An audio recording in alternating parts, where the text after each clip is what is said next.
Hello, welcome to College News. I am Alex Osborne. MP Philip Hollobone has proposed a bill making national service a requirement. If the bill goes through, young people aged 18 to 25 will be expected to do either a year of armed forces or a year of charity work on minimum wage. However, not everyone wants the bill to go through, and a petition opposing the bill has been signed by 30,000 people. Eleanor Naggs reports. Proposed legislation sponsored by Tory MP Philip Hollobone would make it mandatory for anyone aged 18 to 26 to spend a year doing charity work, caring for the elderly or serving in the armed forces.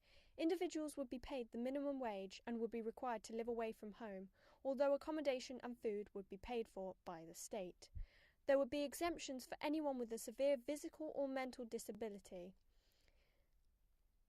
Well, for charity work, I think it's a nice way for building young people's fatigue and respect for the community around them and other people's lives. I mean, they get to help other people make their lives better and hopefully make them into a better person for their future. Grow to respect things they never once respected, such as life, someone else's values as well. And for the army, I guess, it gives them a chance to learn respect, discipline, and do their bit for the country, but at the same time, it's putting these young people in grave danger and risking their lives when they're probably not prepared to do something that grave a risk, and tearing them away from their families, wondering, will they come back to see them? The bill aims to provide young people with instruction in personal, financial, budgeting, household bills, nutrition, cooking, timekeeping, life skills, tolerance towards others, treating elderly and disabled people with dignity and respect. Hollobone, however, sceptical of its chances of becoming law. I just turned 17 when I started my basic training. I'm now 18, obviously 19 in a week, so it's near enough 2 years I've been in.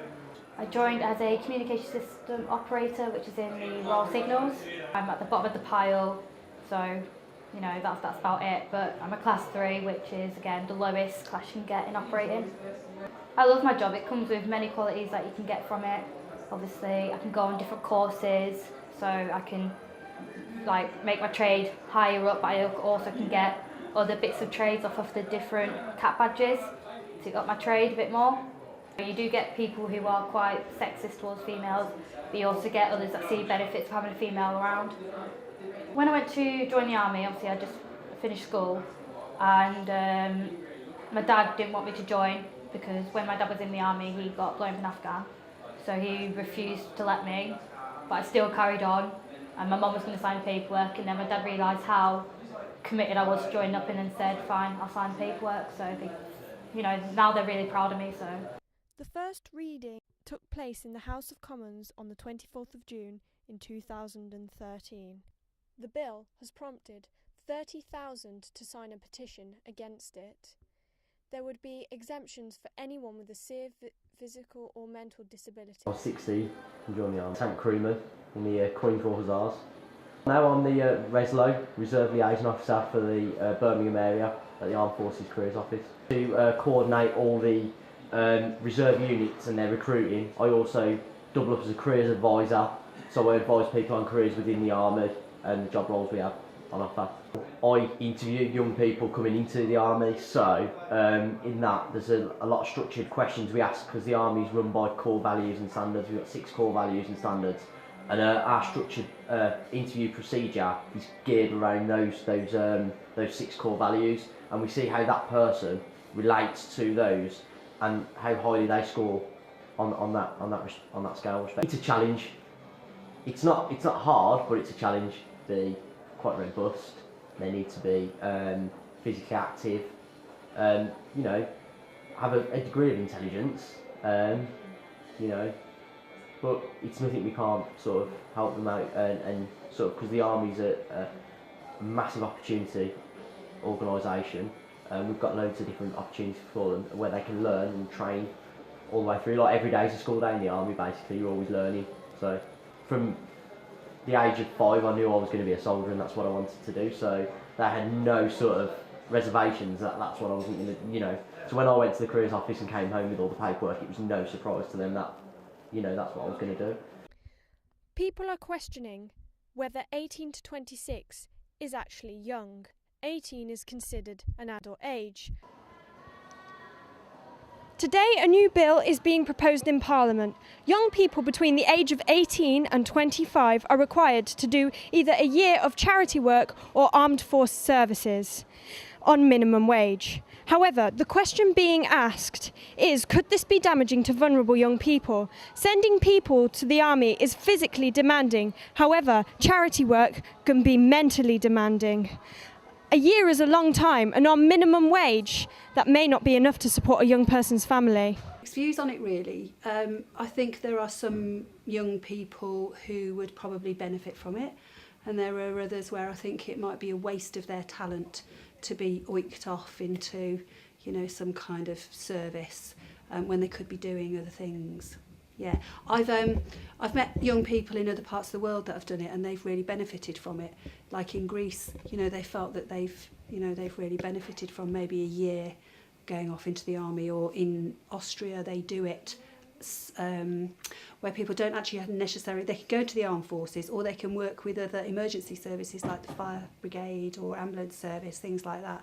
So, you know, I think it's got its fors and against really, and I suppose I'd want to know more about it. I don't know anybody in the army currently, but I know people who have been in the army. I think because they've been in the army, I think they probably think it was a good idea. Because I know a couple of young people that I've known that have been in the army have been people who maybe have had not a very good childhood, and they've enjoyed the army because it's made them feel like part of something. So, and they've always got really fond memories of being in the army and how it made them feel part of a family. Thinking about national service, and it was for a year, I think it's unlikely that they would send young people to the front line. I dealt with a lot recently. It would just destroy her. She'd just probably have a heart attack, sort of thinking, is my son going to come back to me? Am I going to see him again? I mean, if I was in that position, it'd just kill me inside. Hello and welcome. This is Reza Mazavian, Head of Technology. Hello. Thank you for coming. We're here to talk about national service and young people having a choice on whether they should or should not do national service. What are your views on this? Personally, I think the national service is a good thing, and based on certain articles that have been released previously, the statistics show that majority do agree with the national service. I think it will be a good thing for the young generation because it is difficult for them to get into employment at the moment as well. And I think that in terms of it becoming compulsory or not, I think it should be optional. In some cases, with it being compulsory, it would probably be a good thing because it would give certain individuals certain direction and also discipline as well. So, do you think it would help crime?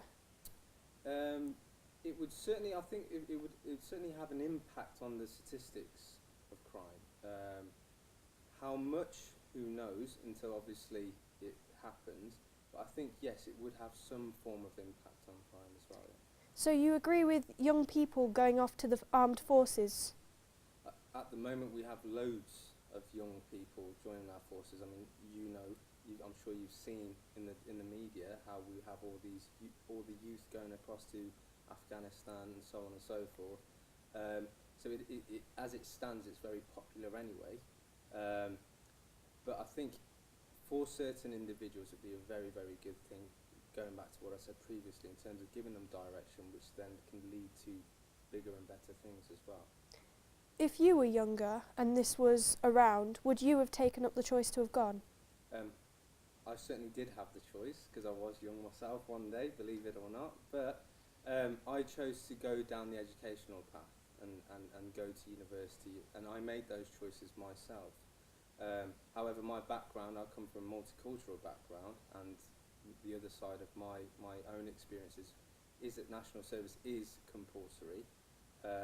However, because I have the dual nationality, it was a little bit different for me, but because I had that direction, I had the focus of what I wanted to follow personally, I went down the educational route. However, I think that if I was in a position where I was very unclear, or I wasn't sure about my future, or I couldn't gain any employment, I certainly would have considered national service.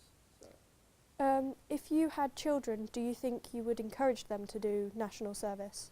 I think it's very much down to choice and the individual, and again, I think using the word direction is the most important thing. If they have that direction where they know what it is they want personally for them, then I would support them and encourage them to go down that route. However, university for me was my national service because I moved away from my family. I had to make choices myself. I had to be completely independent. So therefore, you know, simple tasks such as cooking, cleaning, shopping, all of these things, meeting new people, communicating with people, that all formed the person that I am today because I had no choice but to adhere to my day-to-day duties. And I think the national service, for some people, will do that and turn them into, you know, the grown adults that they become. Okay, thank you very much. Back to studio. Thank you. Now back to Eleanor for more news. I'm Mick Donegan. I'm the founder of the charity Special Effect. We're a UK-based charity helping people of any age, of any disability, to enjoy themselves and to express themselves through cutting-edge games technology. Many of the young people we help can't run around and play in ways that the rest of us take for granted. With our help though, video games can offer a great way for them to have fun and join in with their friends and family. Reese and his dad love football. Our assessment team managed to find a perfect way for them to play together on FIFA Soccer, quite literally putting them on a level playing field. Thousands of people have taken part in Game Blast, an event that raised a lot of money and awareness for special effects. The event was a 24-hour game marathon where people played games for 24 hours or 2 12-hour parts. People took part in the event everywhere. I first heard about special effects when I went over to Eurogamer in 2012, and they had a display. Went over and spoke to them, got interested. Obviously it's a gaming charity, so obviously as of course organised with games and obviously being interested in games, it was just something to be interested in. But obviously me, you know, growing up and being a child and obviously loving games, I had my SNES, I was completely obsessed with it. I was thankful that I had access to it where, you know, not for the same reasons as why we support special effects, but other children didn't have that opportunity. And so it's nice that I personally can get other people involved to give something back to them. So it's something that's very close to me. With young people, it's a great opportunity for them to get involved, you know, just do something for special effects. Whoa. Goodbye. Yes.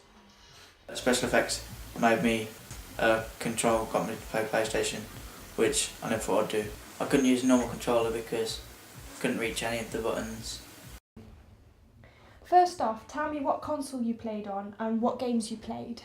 We played on PC the entire night. We played games like Killing Floor, we played Cards Against Humanity. Did you find the game marathon challenging, and if so, in what way? The only challenging part was getting the record to work. I had to rely on Ayrton and Parker to do it for me because it wouldn't work for me.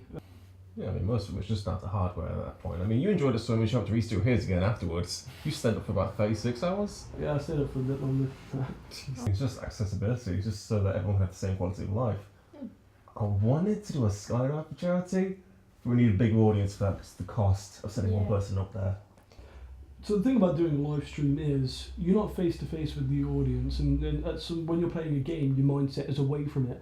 You're not aware people are watching what you're doing. You're not aware people are being a part of what you're doing until you go and check. Oh wait, there's messages on this. There's actually people watching this. There's people enjoying this. There's donations being made. So it just feels like you're playing games with your friends. Yeah, that's very much that. I forgot that we were actually doing a live show at one point. I thought we were just playing games. Right. Do you think that the 24-hour marathons are a good way of raising money? If you have a good personality and you create an environment that seems friendly to the viewer, it's very effective. People feel like they're part of it. People feel like they want to put something into it. If you don't create that kind of environment, you're not a fun person, then it won't be efficient. So it depends on the individual. If you have that factor that is so nice that people want to help you and people want to help the cause that you want to help, then it is probably one of the most efficient ways of doing it, because going out in public, people aren't expecting that kind of thing. Whereas on the internet, they'd have to search for it to find it, or they'd have to be in the mindset to find it. And then when they're in the mindset, it doesn't feel like an alien thing. Yeah, I mean, it's the easiest free way to reach the biggest audience at your disposal, really. There's that.